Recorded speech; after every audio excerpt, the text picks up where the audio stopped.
시편 50편 4절부터 6절까지 보겠습니다.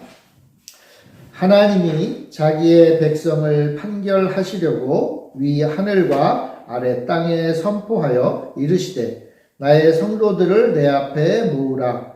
그들은 제사로 나와 연약한 이들이니라 하시도다. 하늘이 그의 공의를 선포하리니 하나님 그는 심판장이심이로다. 셀라. 아멘.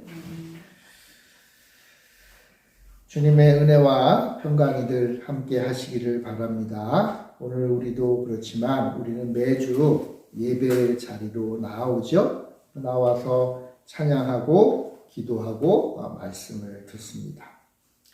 근데 오늘 하나님께서 당신의 백성 우리들에게 중요한 질문 하나를 던지십니다. 그게 뭐냐 하면 우리의 예배는 하나님께서 너희의 예배는 과연 너희들의 삶과 연결되어 있느냐. 삶과 예배. 하나의 백성이라면 매우 중요한, 어떻게 보면 인생의 두 축이잖아요. 그 두 축이 잘 연결되어 있느냐라고 묻고 계십니다. 주일날 모여서 드리는 예배와 월요일부터 시작되는 한 주간의 삶이 혹시 다른 방향을 향하고 있지는 않느냐. 같은 곳을 봐야 되는데 좀 다른 곳을 보고 있지는 않느냐라고 묻고 계십니다. 예배당 안에서는 하나님을 찬양하지만 우리의 일상의 삶에서는 혹시 하나님을 잊고 살지는 않는가? 이렇게 물어보고 계십니다. 시편 50편 전체가 바로 이 주제를 다루고 있습니다.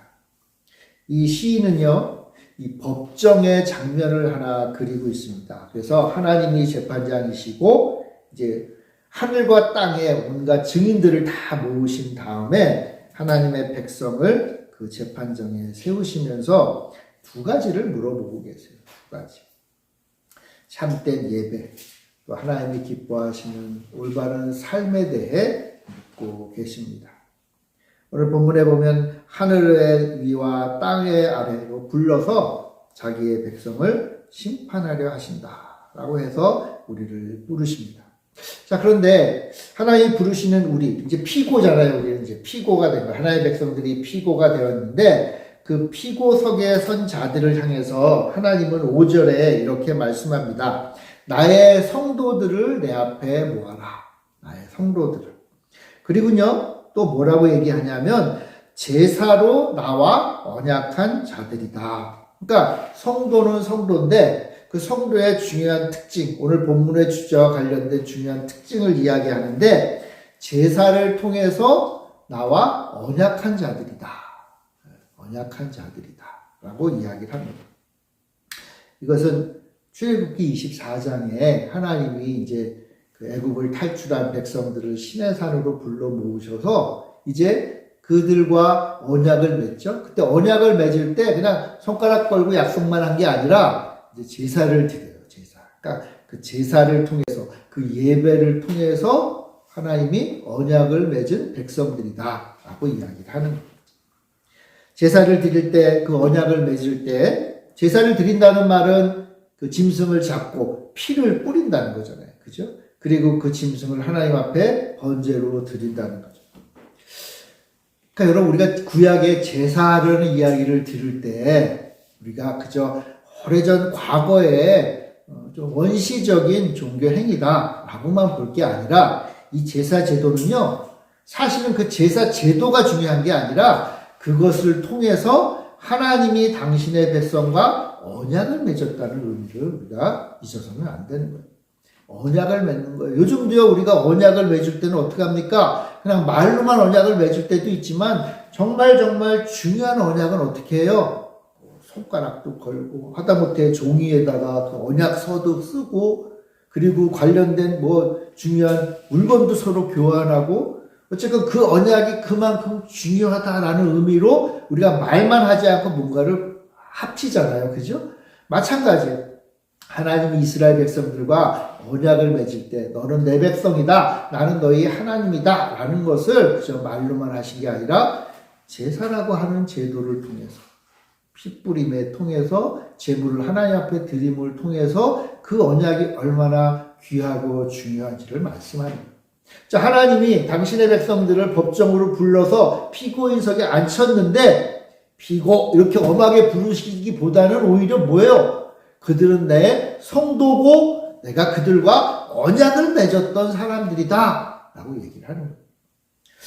자, 그러니까요 이 법정은요 우리가 알아야 될 게 그저 단순히 죄인을 벌 주기 위해서 너 이런 죄를 졌지? 너 이제 그 죄에 합당한 벌을 받고 이제 멸망해야지 라는 의미로 법정을 세우신 게 아니라는 거예요. 이것은요 오히려 그 언약을 잊어버린 언약의 본질을 잃어버린 백성들을 일깨우기 위함입니다. 우리가 혹시 죄를 지어서 재판을 받으면 법정 앞에 딱 쓰잖아요. 근데 사실 재판관이 우리를 잘 모르잖아요. 그죠? 잘 몰라요. 그냥 그 죄와 관련된 법정에 선 그 죄목과 관련된 것만 재판장이 알고 재판을 하는 거거든요. 그런데 우리 하나님은 그 법정에 선 그 문제뿐만 아니라 우리의 모든 것을 다 알고 계시는 거예요. 솔직히 재판장이 나의 인생을 다 알면 나에게 좀 더 잘해줄 것 같아요. 왜요? 우리 험한 인생을 살고 나름대로 최선은 다했지만 실수하거나 부족해서 죄를 지을 수도 있잖아요. 그죠? 그러면 재판장이 그런 거 다 알면 좀 죄를 감경해 줄 거예요. 그죠? 나를 좀 인간적으로 대해 줄 거예요. 근데 세상에 재판장은 그런 거 없잖아요. 그죠? 그냥 그 딱 써 있는 그 법정에 써 있는 그것을 어긴 그 고소장만 보고 재판을 한단 말이에요. 그러나 우리 하나님은 어떤 분이에요? 하나님 우리의 모든 것을 다 알고 계세요. 우리의 과거를 알고 계시고요. 우리의 현재를 알고 계시고 심지어는 우리의 미래를 알고 계시고 우리를 누구보다도 사랑하시고 언약을 맺은 사람이에요. 언약. 그 언약이 어떤 관계냐 하면 부부관계. 약혼자의 관계처럼 너무나 사랑해서 이 사랑이 영원합니다라는 징표를 그 약속을 한 분이 바로 하나님입니다. 자, 그 하나님이 그토록 우리를 아끼시는 하나님이 우리를 법정으로 부르신 거예요.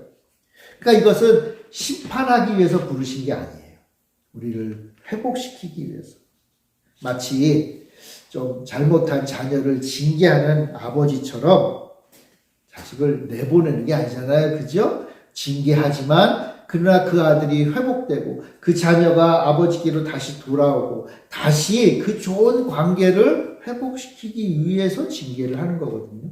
지금 이 법정은 바로 그것을 목적으로 하나님이 당신의 백성을 부르신 거예요. 부르신 거. 자, 그래서 두 가지를 이제 한번 이야기를 나누시는 거예요. 그게 뭐냐면 바로 첫 번째가 제사예요, 제사. 제사는 요즘으로 말하면 예배와 유사한 것이죠. 예배라고 보면 좋을 것 같아요. 하나님 앞에 나아가는 것. 하나님 앞에 내 죄를 용서받고 하나님 앞에 다시금 올바로 서는 것. 이게 이제 제사고 예배라고 할 수 있어요. 그러므로 예배는 너무나 중요한 것이고 우리가 예배를 드릴 때 잊지 말아야 될 게 뭐냐 하면 나는 언약의 백성이다. 하나님이 나와 언약을 맺으셨고 그 언약 때문에 내가 하나님 앞에 나왔다라는 사실을 우리는 잊어서는 안 돼요. 그래서 여러분 매주일마다 우리가 예배를 드릴 때요. 우리의 마음에 내가 하나님의 언약 백성이고 내가 하나님이 사랑하는 자이고 내가 하나님 앞에 거룩한 자임을 늘 마음에 새기며 예배 드려야 됩니다.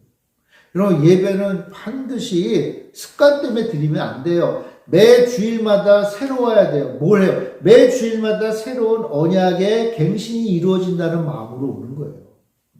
내가 다시금 물론 어제도 하나님의 백성이었고 어제도 언약의 사람이었지만 내가 오늘 하나님 앞에 나올 때 다시금 그 언약을 새기는 거예요. 하나님은 언약을 잊지 않으시지만 우리는 잊으며 살 때 있잖아요. 그죠? 그러니까 나 스스로 하나님 앞에 갱신하는 거예요. 갱신하는 거예요. 내가 하나님의 백성이구나. 내가 하나님의 사랑받는 자이구나. 하나님이 나랑 손가락 걸고 언약을 맺었구나. 이것을 늘 우리가 하나님 앞에 나올 때 예배를 드릴 때마다 생각해야 되는 거예요. 자, 그런데 문제는 이제 이스라엘 백성들이 법정에 섰잖아요. 그러니까 뭔가 잘못이 있었던 거예요. 잘못이 있었던 거. 하나님 보실 때에 이스라엘 백성들이 올바른 예배를 드리지 않는 거예요. 그게 뭐냐? 그게 뭐냐? 우리 8절 한번 볼까요? 우리 8절, 7절부터 바로 그 얘기를 쭉 하시는데, 우리 8절 한번 봅시다. 우리 같이 한번 읽어봅시다. 8절 시작.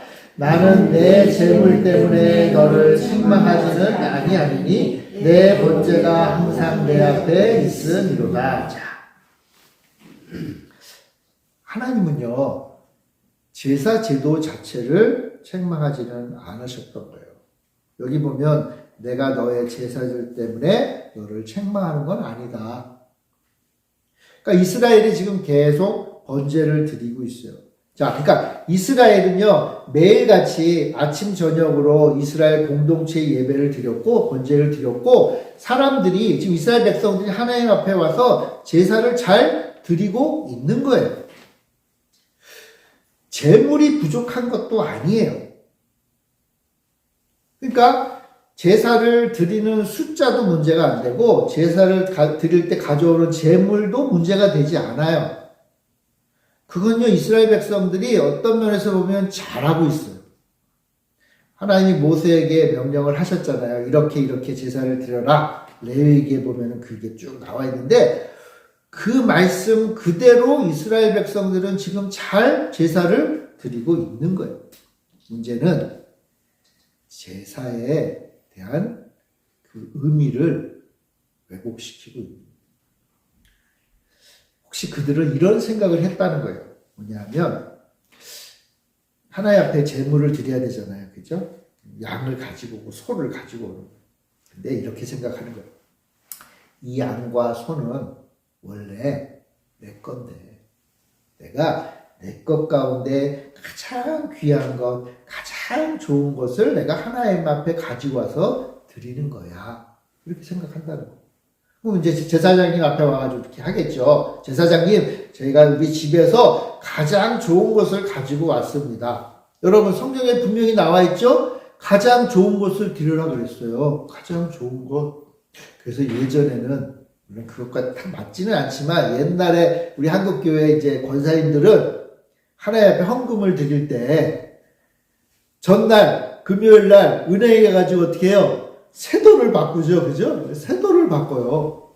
1,000원짜리 헌금을 드리려면 은행 가서 1,000원짜리 세돈 좀 있으면 줘. 그래가지고 거기서 일하는 아가씨한테 부탁을 해요. 그래서 세돈을 드려요. 왜요? 새 거를 드리고 좋은 걸 드리니까. 심지어는요, 저는 진짜 봤어요. 우리 어머님이 돈을 다리미로 다렸어요. 약간 좀 새 거를 못 구하니까 어떡할까 하시더니 다리미로 그 대신 빳빳해지잖아요. 그죠? 그걸 넣고 드려요. 야, 이걸 잘했다고 해야 되나 못했다고 해야 되나 그런 생각은 드는데, 한 가지 확실한 건 있어요. 하나님 앞에 귀한 것, 좋은 것, 새 것을 드리는 그 마음으로 드린 거예요. 야, 이게 잘못됐을까? 어쨌건 이스라엘은 그러고 드린 거예요. 또 한 가지요. 이스라엘 백성들은 내가 하나님 앞에 많이 드리면 하나님이 나에게 많이 주실 거야. 그러면서 성경 구절도 인용하잖아요. 그죠? 뿌린 대로 거두는 거야. 하나님 앞에 10,000원을 심으면 하나님이 1,000배, 10,000배 갚아주신다 그랬잖아요. 그죠? 그러면 1,000배, 10,000배 갚아주실 거야. 그러면서 제사를 드립니다.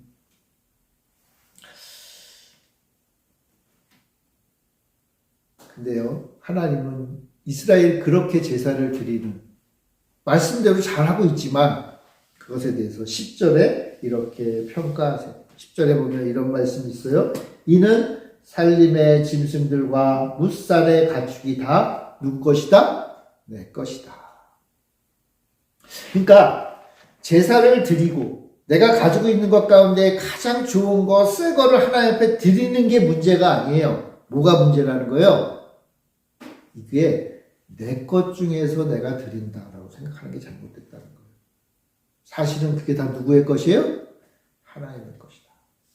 하나님의 것.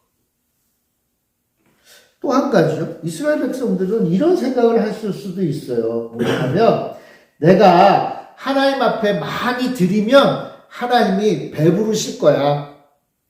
제사를 드려서 제물을 바치면 하나님 그거를 드시고 흠양하시고 하나님이 배부르시고 기분이 좋아지시니까 나에게 복을 주실 거야. 이거는 이방 신들에 대한 제사의 의미예요. 많이 드리면 많이 받는다. 근데요, 13절에 우리 하나님께서 또 이런 말씀을 해요. 내가 숫소의 고기를 먹으며 염소의 피를 마시겠느냐. 하나님이 우리가 이스라엘이 제사를 드릴 때 그 고기와 피를 드셨나요? 그건 먹지 않는다. 이스라엘은 그렇게 착각을 한 거예요. 이방 신들의 모습을 보고 우리 하나님도 그러시지 않을까? 그러니까 뭐요? 더 많이 드리면 나에게 더 큰 복이 오겠네. 이건요, 뒤집어 놓고 말하면요, 하나님한테 내가 이런 거 안 드리면 하나님은 굶주리실 거야. 그 뭐야? 하나님은 우리 수준으로 떨구는 거죠. 그죠? 하나님이 우리한테 받아먹지 않으면 하나님은 힘을 낼 수 없어. 그러니까 많이 드리는 거예요. 힘내시라고. 하나님 이거 드시고 힘내셔서 우리를 좀 이렇게 복 좀 주시고 우리가 전쟁할 때 승리하게도 하시고 내가 사업할 때도 나를 좀 도와주세요.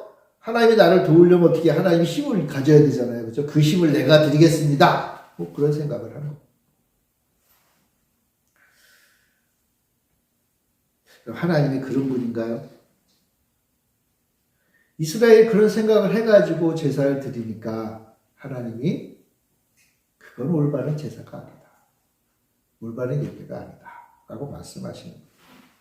그러면서 우리의 제사는 어떻게 돼야 돼요? 14절부터 15절에 그 답이 있어요. 우리 14절, 15절 같이 한번 읽어봅시다. 시작. 감사로 하나님께 제사를 드리며 지존하신 이에게 내 소원을 갚으며 환난 날에 나를 부르라. 내가 너를 건지리니 내가 나를 영화롭게 하리로다. 자, 하나님이 원하시는 제사, 하나님이 원하시는 예배, 3000년 전 이스라엘 백성들의 모습이나 오늘 우리의 모습이나 동일한 게 있는데 우리가 하나님 앞에 드리는 예배의 핵심은 뭐냐? 첫 번째로 바로 감사라는 거예요. 감사. 왜요? 여러분 한번 생각해 보세요. 모든 것의 주인이신 하나님이 그 중에 일부를 우리에게 허락해 주신 거예요. 그래서 내 외양간에 소와 양이 있는 것은 다 하나님의 것인데 하나님이 우리를 위하여 내 외양간을 채워주신 거예요. 그러니까 어떻게 해요? 감사하는 거예요. 감사하는 거예요. 감사하는 거예요. 하나님은 우리에게 무엇을 받으셔야만 하나님이신 분이 아니라는 거예요.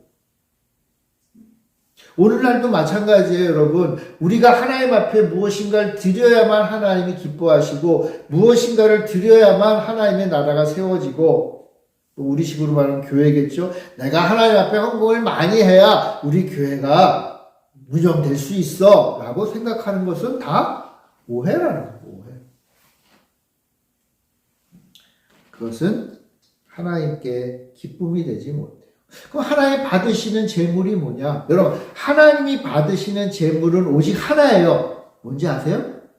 하나님이 받으시는 제물, 예수 그리스도밖에 없어요. 구약에 소와 양과 그 온갖 것들 있잖아요. 그 모든 제물은 뭐예요?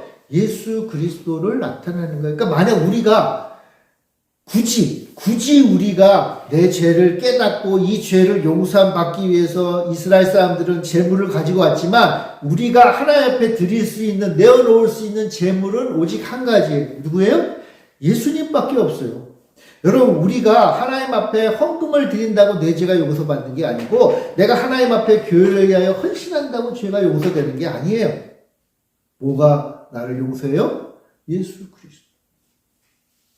그러니까 우리가 하나님 앞에 나올 때, 예배를 드릴 때, 나의 죄를 생각하고 깨달을 때 내가 하나님 앞에 드릴 수 있는, 내 용서를 위하여 드릴 수 있는 제물은 예수의 십자가 피밖에 없어요.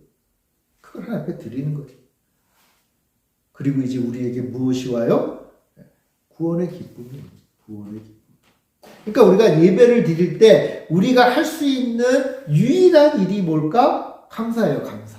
아, 나를 위해서 예수님 보내주셨고 나를 위해 예수님이 제물로 돌아가셨구나. 화목제물로 돌아가셨구나. 그래서 내가 이제 하나님과 화목하고 구원을 얻었구나. 그러니까 이제 그 다음에 할 수 있는 게 뭐예요? 감사예요, 감사. 그러니까 감사밖에 없어요. 우리가 예배를 드리면서 할 수 있는 모든 행동이 감사예요. 찬양도 감사고요. 기도도 감사고요. 말씀을 듣는 것도 감사예요. 모든 것이 다 감사예요, 감사. 그리고 그 감사는 이제 환난 가운데서 하나님을 찾는 믿음으로 나타나는 거예요. 믿음으로. 이제 하나의 백성이니까, 이제 하나님의 자녀니까 이 땅에서 맞이하는 여러 가지 환난과 아픔 속에서 하나님을 향하여 부르짖을 수 있는 거예요. 그러니까 우리가 하나님 앞에 부르짖는 것은요, 우리의 구원을 위하여 부르짖는 게 아니라 구원받은 백성으로 이 땅에서 승리하기 위하여 하나님 앞에 부르짖는 거예요. 부르짖는. 그리고 내가 가진 것이 다 하나님의 것이고 이 모든 것이 하나님의 은혜다.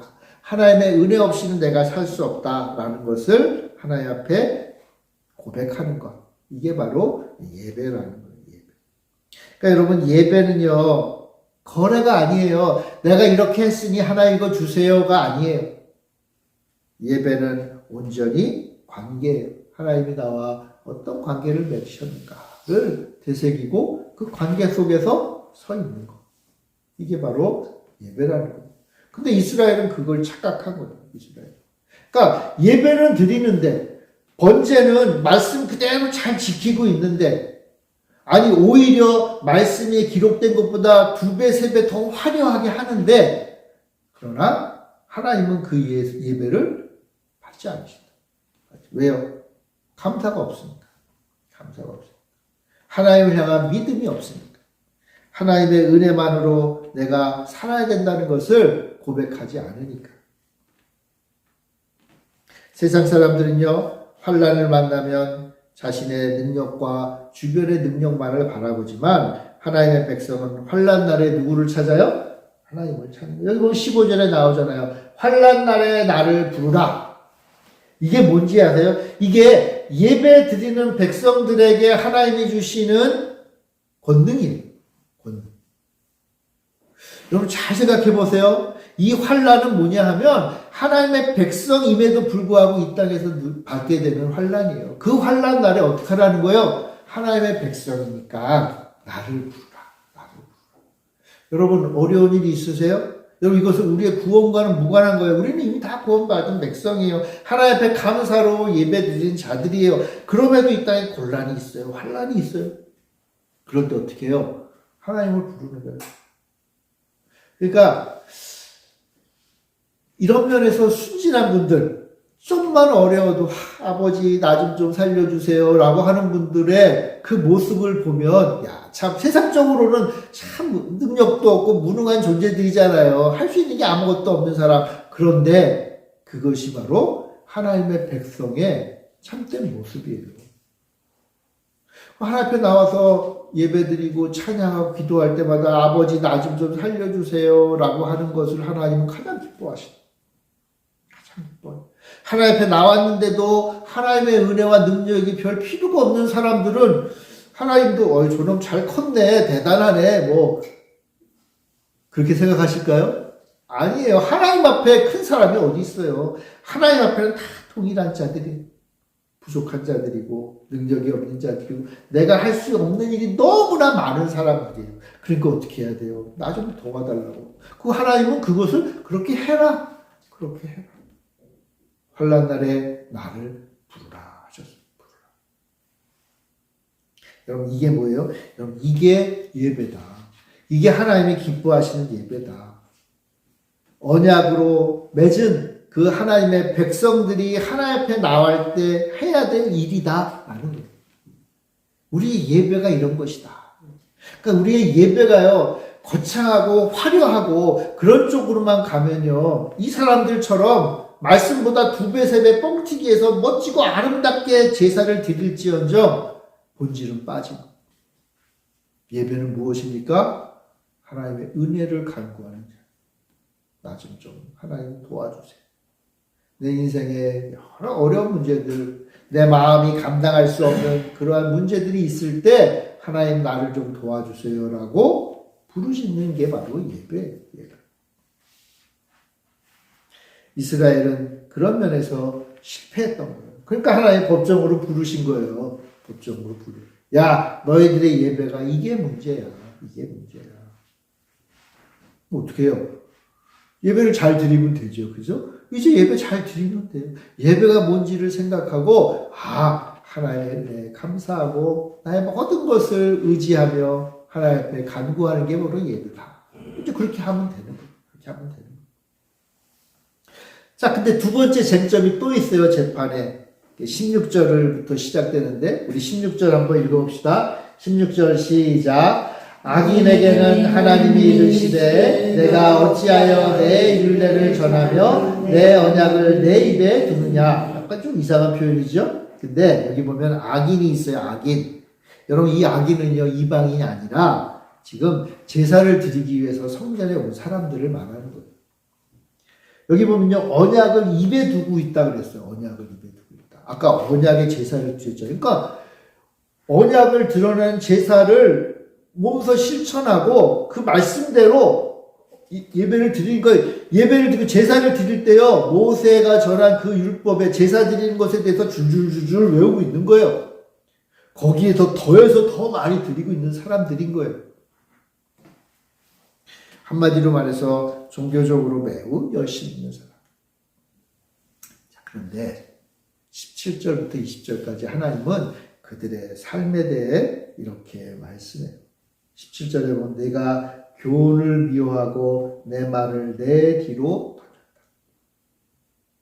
하나님의 말씀이 입에서 줄줄줄줄 나오는데 하나님은 이상하게 이 사람들이 내 말을 뒤로 던져버렸다. 그러면서요 도둑을 보면 연합하고 도둑과 하는 합해가 돼요. 간음하는 자들과 동료가 되고 이것은 아마도 우상 숭배와도 연관된 것 같아요. 그리고 내 입을 악에게 내어주고 내 혀로 거짓을 꾸미고. 자, 하나님의 말씀이 줄줄줄 잘 나오는 그 입술로 뭘 말해요? 거짓을 말하고 있는 거예요. 그러니까 결국은요 성전에서의 모습과 성전을 나와서 살아가는 삶의 모습이 완전히 다른 모습.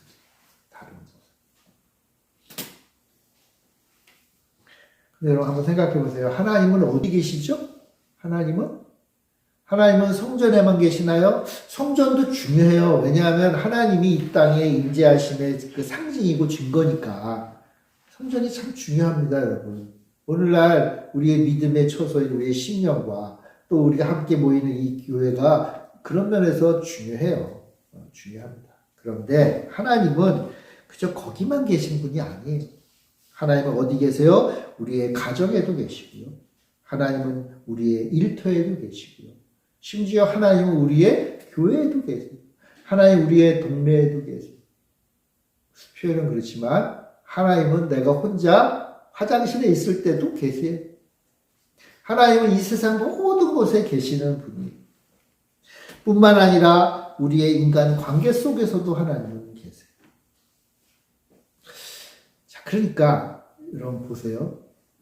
하나님이 여기만 계시면 그 앞에 가서는 하나님을 높이면 되잖아요. 그죠? 그리고 하나님이 안 계신 곳은 가면 하나님이 없으니까 하나님과의 관계가 그렇게 중요하지 않은 거잖아요. 그런데 하나님을 알고 봤더니 다 계시네. 그럼 뭐예요? 우리의 삶의 모든 영역에 하나님은 계시는 거예요. 그러므로 그 모든 관계 속에서 우리는 하나님 앞에 올바로 서 있어야 된다는 거예요. 특별히 하나님께서는 당신의 백성들, 이웃들과의 관계를 매우 중요하게 여기셨잖아요. 그죠? 이스라엘 백성들과의 관계, 이웃 관계. 여러분, 예배는 뿌리입니다. 뿌리. 그리고 바로 그 우리의 삶의 모든 영역은 열매인 거예요. 열매.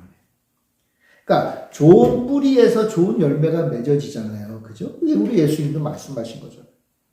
열매가 없다면 뿌리가 문제일 수 있는 거죠. 그죠? 당연한 거예요. 어떻게 보면.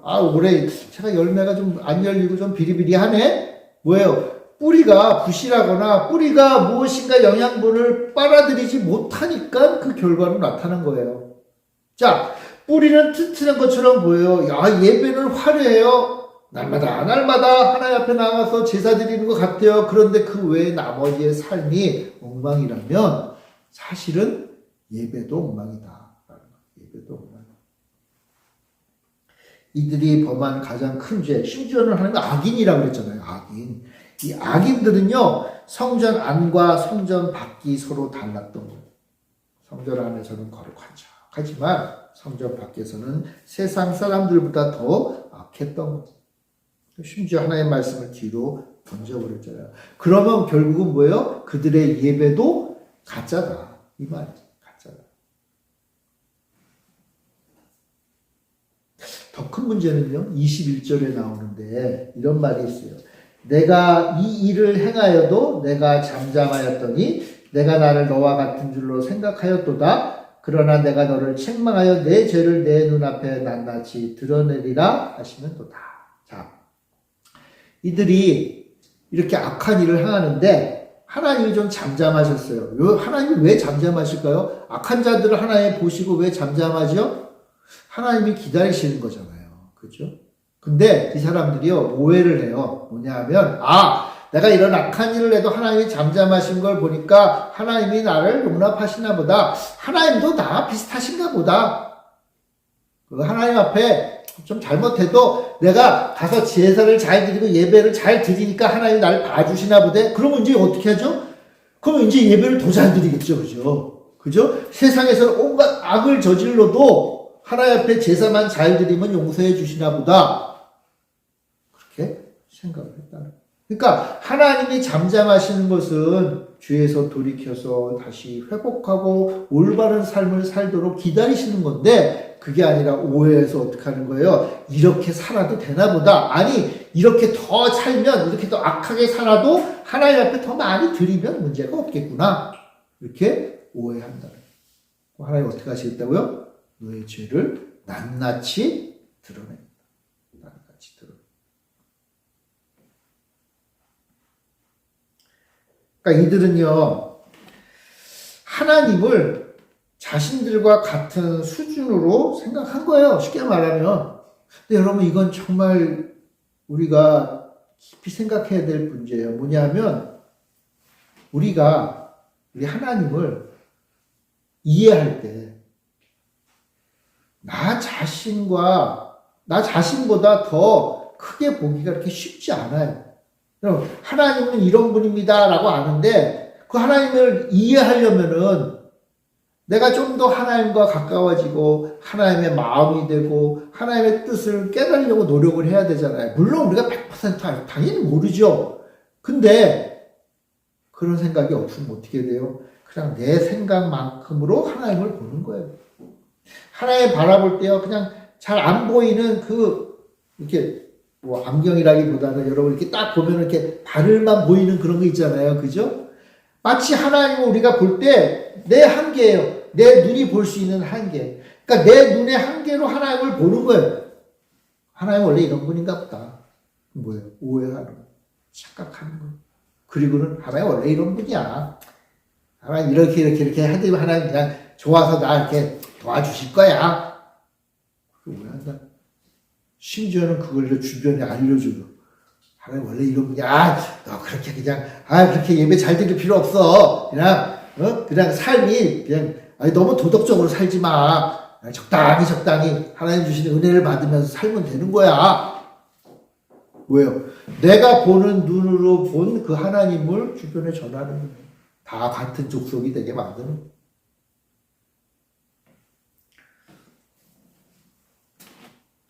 하나님은 죄를 적당히 눈 감아주시는 분인가요?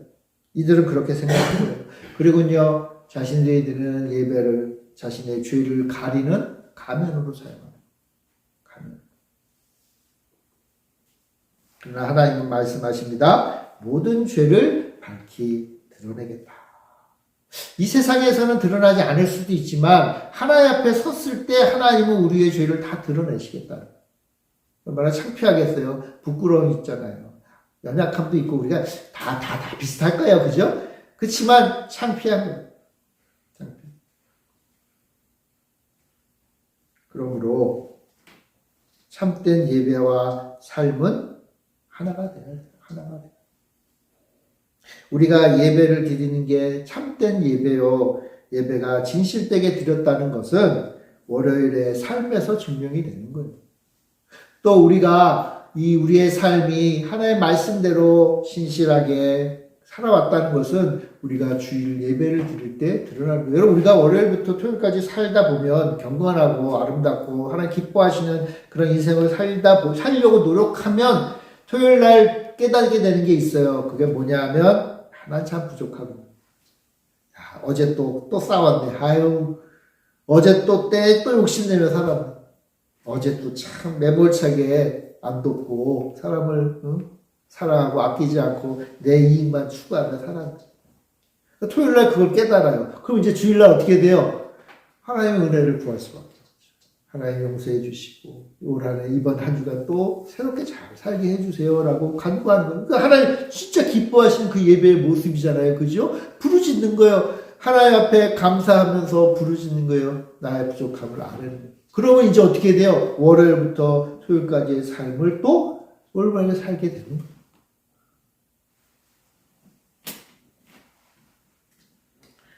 시인은요, 그래서 이 두 가지를 23절에 결론적으로 이렇게 얘기를 해요. 우리 23절 같이 한번 읽어봅시다. 시작. 감사로 제사를 드리는 자가 나를 영화롭게 하나니 그의 행위를 옳게 하는 자에게 내가 하나님의 구원을 보이리라. 참된 예배자의 두 가지 모습, 감사. 그리고 두 번째가 올바른 행위예요. 행위. 이 둘은 분리될 수 없어요. 만약 감사 없이 순종만 하면요, 그건 율법주의자예요. 율법주의자. 이건 뭐예요? 이스라엘 백성들이 제사를 드릴 때, 예배를 드릴 때 했던 것과 똑같은 거예요. 여러분, 율법주의자들은 율법주의인지 아닌지를 파악할 수 있는 가장 중요한 근거가 뭐냐면 그의 삶에 감사가 있느냐. 감사. 많이 드리는 게 문제가 아니라 말씀대로 그냥 그대로 그 규칙대로 율법에 따라 드리는 게 중요한 게 아니라 뭐예요? 그 안에 감사가 있다. 뿐만 아니라 또 순종 없는 감사도 있어요. 삶은 좀 그런데 세상 말로 좀 개판 5분전인데 또 예배는 또 잘 드려. 기도는 또 아주 그냥 멋지게 해요. 그건 다 뭐예요? 그건 예수님이 가장 싫어하셨던 거예요. 바로 위선이에요. 위선. 정말 하나님 앞에 감사하고 은혜를 아는 자는 내 삶의 모습을 자랑할 수가 없어요. 그러니까 어떻게 해요? 겸손해질 수밖에 없는. 내 안에 무덤이 있구나라는 것을 알게 되는 거예요. 그러니까 어떻게 해요? 하나님 앞에 간구하라. 그러므로 우리는 하나님이 기뻐하시는 감사의 제사와 의로운 삶을 살기 위해서 수고하고 애써야 돼요. 사랑하는 성도 여러분, 감사의 예배를 드립시다. 하나님 기뻐하시는 의로운 삶을 삽시다. 근데 아멘은 했는데, 이거 쉽지 않은데? 그렇죠? 쉽지 않죠? 쉽지 않아요. 우리는 솔직히 다 실패해요. 우리가 형식적인 예배를 드릴 때도 있어요. 또요, 세상에서요, 그리스도인답지 못한 모습을 보이며 할 때도 있어요. 어떻게 해야 되죠? 만약 우리가 이 본문에 있는 법정에 우리가 선다면 우리도 사실 뭐 할 말이 없어요. 근데 우리에게 무엇이 있어요? 복음이 있어요. 복음. 바로 이 모든 것들을 우리 대신 완성하신 예수님이 있어요. 예수님은요, 참으로 감사의 제사를 드리셨어요. 감사하며 제사를 드렸어요. 아니, 심지어 자신의 이 삶을 하나님 앞에 헌신하며 드렸어요. 뿐만 아니라 이 땅에서 모든 율법을 단 1.1핵이라도 어김없이 다 완수하셨어요.